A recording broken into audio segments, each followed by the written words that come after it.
वा वा वा वा, फारच छान.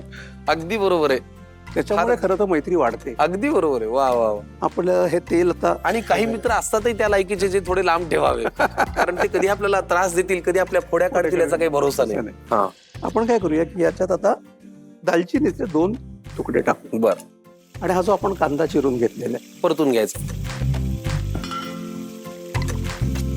दालचिनीचा काय सुगंध आला हो. थोडीशी हळद घातली आपण. एक मिरच्या उभ्या किंवा अशा चिरून आपण घातल्या, कारण ऑलरेडी आपण ज्या मिरच्या आहेत त्या वाटणामध्ये सुद्धा घातलेल्या आहेत, त्याच्यामुळे काही मिरच्या आपण त्याच्यात ठीक आहे. घातल्या. आता आपण यात ही कोलंबी घातली. तर इथून पुढचं मला थोडं कमी माहिती असेल. हो हो. आता आपण हे काय करायचं आहे, हे स्टर करायचं. हा, स्टर करायचं. बरोबर. आता यात थोडंसं पाणी घालूया आपण. आणि तुमच्या लाईफचा फंडा काय संतोषजी? माझ्या लाईफचा फंडा आहे, एक बेसिक सूत्र तुम्ही कुठलं फॉलो करता? कारण तसे तुम्ही खूप शिस्तीचे दिसता, तर तुमचा फंडा काहीतरी असला पाहिजे आयुष्याचा. फंडा एक टाइम मॅनेजमेंट. हा, म्हणजे वेळ कशी आपण विनियोग करायचा. उपयोग कसा करायचा. छान. आता आपण थोडंसं याला झाकण देऊया, म्हणजे ते पटकन शिजेल. किती वेळ हे थोडंसं हे शिजलं ना की आपल्याला कैरी घालायची. याच्यामध्येच? हा, ह्याच्यातच कैरी घालायची बर. आणि ती शिजून घ्यायची. बर. आणि त्याला साधारण मला वाटतं 5 मिनिटं. वा, झालंय का हे? हो, झालं असेल. मस्त. आता आपण यात या कैरीच्या फोडी घालूया. बर. आणि 1-2 चमचे मीठ. हो, ते गरजेचं आहे. मिठाशिवाय चव नाही. पदार्थ मला वाटतं होत आलाय आता.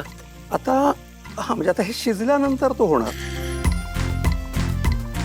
तुमच्याकडे आता हे कॉम्बिनेशन तुम्हाला दिसायला पण इतकं सुंदर दिसेल. हो, याला किती वेळ लागतो व्हायला? याला आता हे शिजल्यानंतर आपण हे पाणी घालायचं, त्यातलं दूध जे आपण नारळाचं काढले ते, आणि उकळी घ्यायची. नारळाचं दूध घालायचं. हो. वा, तोपर्यंत अजून एखादी कविता आठवते? संतोषजी, आज मी तुम्हाला सोडणारच नाही. आज संकर्षण व्हाया संतोष हा कार्यक्रम इथे होणार. गर्भानेच नाकारले जन्माला येणे, तर मरणाने जीवनदान कुणाकडे मागायचं. वा. ईश्वरानेच खरीदले शैतानाचे तत्व, तर ईश्वरानेच खरीदले शैतानाचे तत्व, तर ज्ञानेशाने पसायदान कुणाकडे मागायचं. वा वा, फारच सुरेख. धमन्यातील रक्तच झाले फितूर, तर धमन्यातील रक्तच झाले फितूर, तर धरित्रीने बलिदान कुणाकडे मागायचं. आणि घरट्यातील मायेनेच छाटून टाकले पंख, तर पाखराने उड्डाण कुणाकडे मागायचं. क्या बात है. वा वा वा. चला, मस्त वाफ आलेली आहे. आता काय? आता आपण हे जे दूध आहे ते यात घालूया. त्याच्यात आपण, कैरीचा रंग बदलला हो, शिजल्यामुळे. त्याच्यात आपण थोडस आणि हळद घातली होती ना, हा. हळदीचा असा तो असा हे रंग. तुमच्या केमिस्ट्री सारखंच आहे बरं का. होय. अस्सल एसकेपी पदार्थ आहे, अस्सल पाचकळशी पदार्थ आहे. हे खायचं कशा बरोबर? हे खायचं खोय चपाती बरोबर. खोय चपाती हे आपल्या गव्हाची कणिक आणि दुसरं पीठ, म्हणजे समजा तुमच्याकडे तांदूळ असेल किंवा ज्वारी असेल तर त्याचं पीठ कॉम्बिनेशन आहे. मग ह्याला Yes. उकळी येईपर्यंत आपण खोय ते चपाती करूया. येस. त्याला असंच ठेवूया आणि वळूया खोय चपातीकडे. काय लागणार आहे तुम्हाला? गव्हाची कणिक, त्याच्यानंतर उकड. ह्याच्यात आपल्याला तांदळाची उकड घेता येईल किंवा ज्वारीची उकड घेता येईल, आणि लाटण्यासाठी पीठ. मी कधी खाल्ली नाही खोय चपाती. हा, चांगली करा संतोषजी. खरं तर तुम्ही चपाती खाल्ली असली आणि तुम्ही भाकरी खाल्ली, हो. आता तुम्ही त्याचं मिक्सर खाणार. ही गव्हाच्या पिठाची पारी लाटली, त्याच्यावर काय घातलं तुम्ही? पीठ घातलं. हा, तेच ना. हा, थोडंसं कशाचं पीठ आहे? तांदळाचं पीठ. म्हणजे जसं आपण पुरण घालतो पुरणपोळीत, तसंच अगदी करायचंय. ह्याच्यात खरं तर ही खूप साधी आणि सोपी हे आहे. तांदळाचं पीठ किंवा गव्हाचं पीठ आपण लाटण्यासाठी घेणार आहोत. विश्वास ठेवा, असा सुगंध येतोय, असा सुगंध येतोय की खरंच असं वाटतंय कुठल्या तरी पाचकळशी लोकांच्या वस्तीमध्ये मी आता गेलेलो आहे. कोलंबीची खारवणी आणि खोय चपाती हे आजचं आहे कॉम्बिनेशन. खारवणीचा तो झणझणीतपणा जेव्हा ही मऊ खोय चपाती आपल्यात मुरून घेते, तेव्हाच जेवणाला खरी रंगत येते. चला, आता तवाई तापलेला आहे. बऱ्यापैकी गोल आली आहे. मी आत्ता अगदी माझ्या इथे कॉम्प्लिमेंट होती संतोषजी की फार कमी वेळेला पुरुषांना इतकं गोल चपाती लाटताना मी पाहिलं. इतकं छान वाटलं मला, इतकं भारी वाटलं.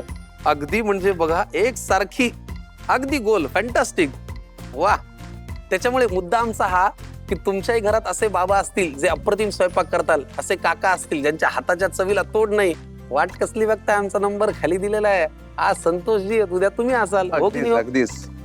मी मात्र परमनंट आहे, त्याचा काही विचार करू नका.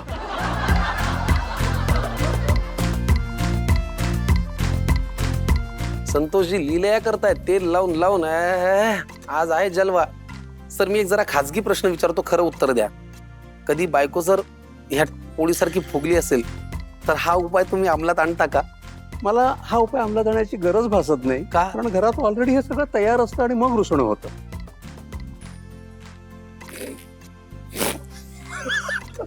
हे तयार असताना का रुसायचं कारण काय ही असतं? वेगळी वेगळी असतात. त्याचा अरे. परिणाम याच्यावर नाही होत. बरोबर, आणि याचा त्याच्याशी काही संबंध नाही. फारच छान. हो हो हो हो, खरपूस पोळी मला फार आवडते गड्या. आपण आता एक काम करू सर, ही खरपूस पोळी अशी मस्त प्लेट मध्ये, आणि त्याच्याबरोबर खारवणी. माइंड ब्लोईंग, अफलातून.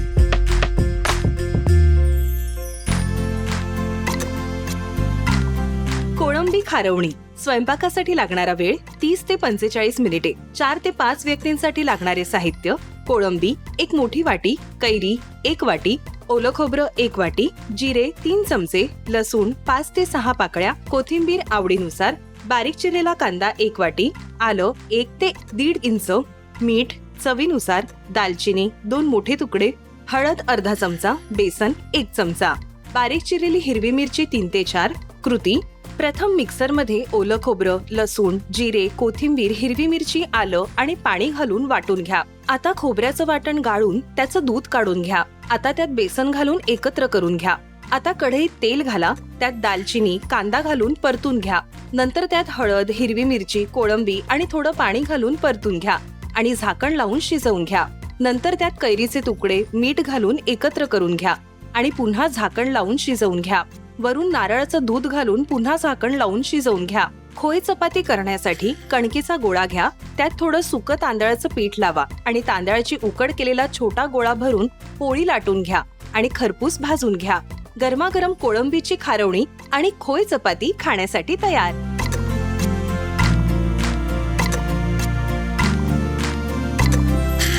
आता या क्षणी जर मी मोह आवरला तर माझ्यासारखा वेडा मीच. त्यामुळे मी आता एक काम करतो, खोय चपातीचा घास असा मोडतो, त्याला हे कोळंबीचं लावतो, खारवणी.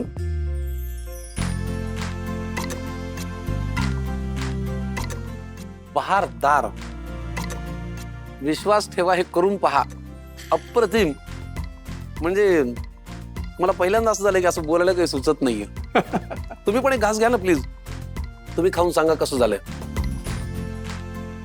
अप्रतिम. कमाल ना. वा, फारच सुरेख.